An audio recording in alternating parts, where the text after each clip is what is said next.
ভাববে ও সাকিব খান, আমি বাচ্চার মা হইতে চাই না, মানে সাকিব খান ওরা ডাকতেছে আয় তোরে বাচ্চার মা করে দেয়। তো মৌসুমী আপু, পূর্ণিমা আপু, শাবনূর আপু তারা তো বাচ্চার মা হইলো না। বাংলাদেশের কিন্তু নাম্বার 1 স্টার, উনি সুপারস্টার, যে উনি এত হাম্বল।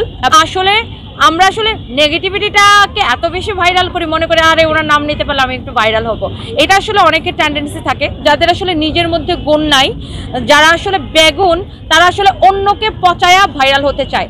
আসলে অন্যকে পচায়া ভাইরাল হলে এটা মানুষ তাকে বেশি দিন মনে রাখে না। বলিউডের হিরোদের থেকে উনি কিন্তু দেখতে অনেক বেশি সুদর্শন, এবং উনি ক্যামেরা থেকে বাস্তবে দেখতে বেশি সুদর্শন, এবং উনি নিজের মধ্যে অনেক ওনার শারীরিক গঠনে উনি অনেক পরিবর্তন এনেছেন।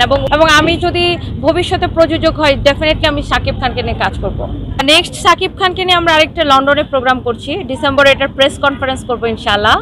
অ্যান্ড শাকিব ভাইয়ের সাথে মোটামুটি কথা হয়েছে, এখন আমরা চুক্তি, কারণ এখানে ভিসার অনেক কিছু ব্যাপার থাকে, আরও যারা গেস্ট যাবে, এটা আমরা ডিসেম্বর এটা নিয়ে আমরা প্রেস কনফারেন্স করব। এখন দেখেন, শাকিব খান হচ্ছে বাংলাদেশের একজন সুপারস্টার। ওনার সাথে শাবনূর আপু থেকে শুরু করে পূর্ণিমা আপু, মৌসুমী আপু থেকে শুরু করে ওই সময়কার যত হিরোইন আছে সবাই মুভি করেছে। এখন দেখেন, একজনের ব্যক্তিগত জীবনে এরকম অনেকেই আছে 4টা-5টা করে বিয়ে করে। এখন উনি সুপারস্টার দেখে বারবার ওনার ব্যক্তিগত জীবনটা টেনে নেওয়া হয়, নিয়ে আসা হয়, মানে ওনার কাছে অনেক নায়িকারাও আছে ইচ্ছা করে ওনার নামটা ব্যবহার করে ভাইরাল হওয়ার জন্য। মনে হয় শাকিব খানের সাথে মানে এরকম ভাববে ও সাকিব খান, আমি বাচ্চার মা হইতে চাই না, মানে সাকিব খান ওরা ডাকতেছে আয় তোরে বাচ্চার মা করে দেয়। তো মৌসুমী আপু, পূর্ণিমা আপু, শাবনূর আপু তারা তো বাচ্চার মা হইলো না। সো তোমার নিজের ক্যারেক্টার কেমন সেটার উপর আগে কোয়েশ্চেন করো। আমি নিজে যদি ঠিক থাকি তাহলে জগৎ ঠিক, রাইট?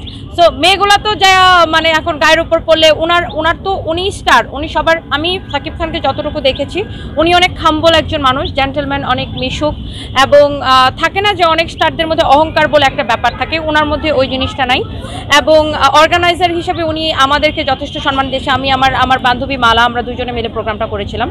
সো এইটা দেখে আমরা আরও বেশি খুশি যে এত বাংলাদেশের কিন্তু নাম্বার 1 স্টার, উনি সুপারস্টার, যে উনি এত হাম্বল। এবং এই জন্য কিন্তু আমরা আরও বাইরে, দেশের বাইরে অন্যান্য প্রোগ্রামগুলোতেও ওনাকে নেওয়ার আমরা প্ল্যান করতেছি। যেমন লন্ডনে আমরা একটা শো করবো, আরেকটা আমরা মালয়েশিয়াতে করব।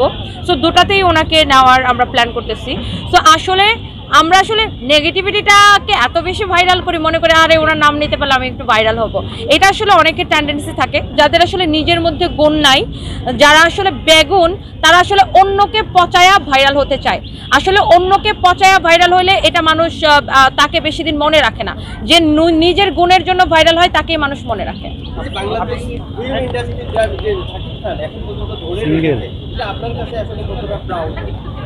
অবশ্যই এটাকে আমি অনেক বেশি অ্যাপ্রিসিয়েট করি। দেখেন, বাংলাদেশে কিন্তু অনেক হিরো আছে, অনেক হিরোইন আছে, বাট সময়ের সাথে তাল মিলিয়ে নিজেকে পরিবর্তন করা এবং ইন্ডাস্ট্রিটাকে লিড করা এবং একটা ইন্ডাস্ট্রিকে ধরে রাখা, এটা কিন্তু সবাই পারে না।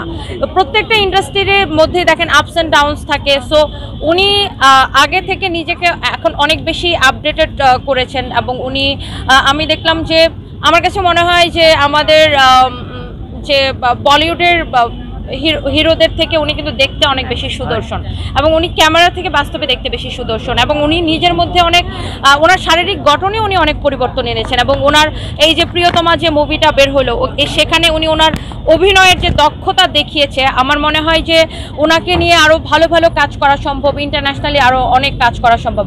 এবং আমি যদি ভবিষ্যতে প্রযোজক হয়, ডেফিনেটলি আমি শাকিব খানকে নিয়ে কাজ করব। ব্যক্তিগতভাবে আপনি শাকিব খানের ক্রাশ অনেকে বলে, এই যে আপনার মুখ থেকে শুনতে চাই। আসলে ক্রাশ বলতে আমি আপনাকে বলি, আমি ট্রুলি যদি বলি, আমি একদম পুরোদস্তর ব্যবসায়ী। সো যেখানে আমার বিজনেস হবে আমি তাকে নিয়ে কাজ করতে চাই। সো শাকিব খানকে নিয়ে আমি যদি লন্ডনে শো করি বা মালয়েশিয়াতে শো করি বা দুবাইয়ে শো করি, সেখানে আমার ক্রাউড বেশি হবে, আমার টিকিট বেশি সেল হবে। সো আমি সব জায়গায় আমার বিজনেসটাই থিঙ্ক